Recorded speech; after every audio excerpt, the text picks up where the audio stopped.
You have to understand something about me, okay? Even if I ultimately like somebody, okay? If they do something wrong, I call it out. That's just the way it is. I don't, have this thing where if I like somebody, I give them a pass. Like Donald Trump. Okay? Do I listen, I have been following, let me put it this way, Donald Trump's career my whole life.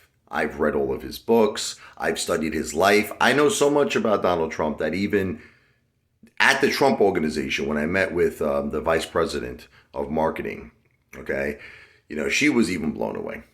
She was, even blown away. She was like, I cannot believe how much you know about Donald Trump and his family. Okay, I don't want to keep mentioning people's names, but let's just leave it at this. Okay, I've impressed people who work side by side with Donald Trump how much I know about his life. I know everything about his life. And were there things in his life that he's done that were wrong? Sure. Yeah. We could talk about it. You could ask me questions. I know everything about the guy. I saw like Hip Hop Live Spot made a comment that he screwed over contractors. Well, I'll tell you what happened in the 90s, okay? When he was building the Taj Mahal casino, okay? A lot of contractors, what they do is they bid for the job. Now, people don't really understand what this means. It means if they get accepted for the job, they pretty much front the money for the construction cost.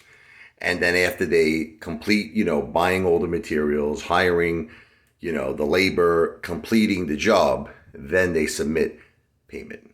Okay.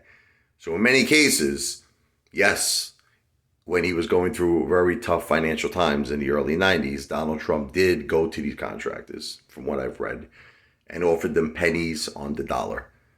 Like let's say he owed them $1 million. I'll give you an example. He might have offered them 10%. Might have said, look, I'll pay you $100,000.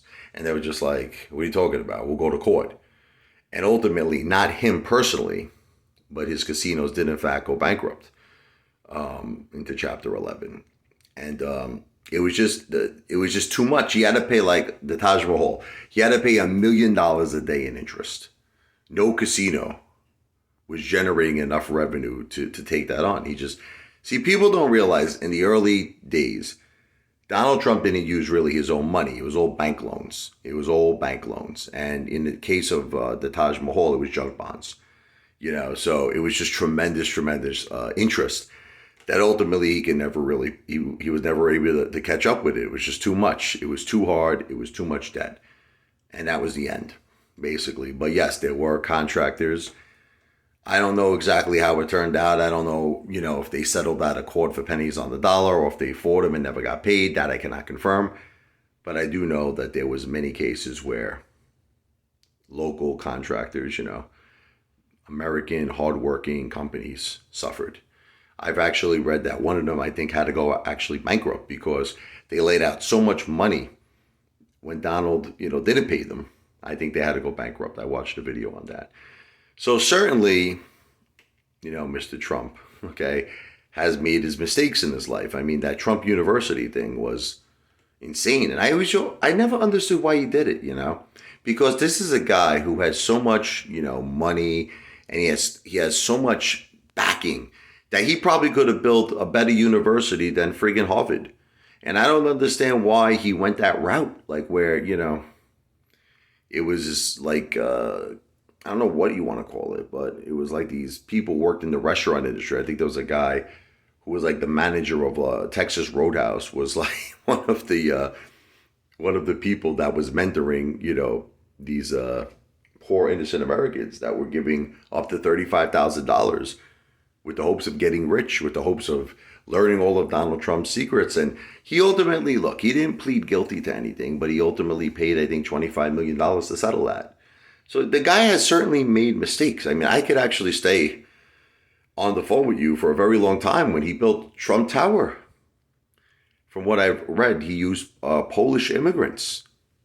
And a few of them actually died, I believe, what I was reading, because of the hazardous work conditions, And I think he had to pay $1 million to settle that. So the guy's made mistakes, and, there's no question about that. I'm not going to sit here.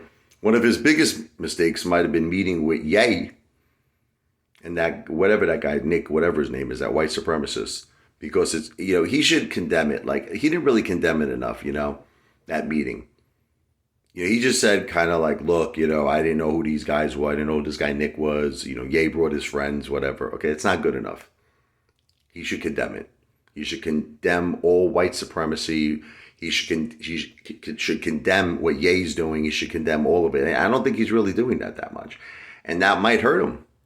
Now you got that on top of what just happened with the Trump organization, with this recent tax fraud thing.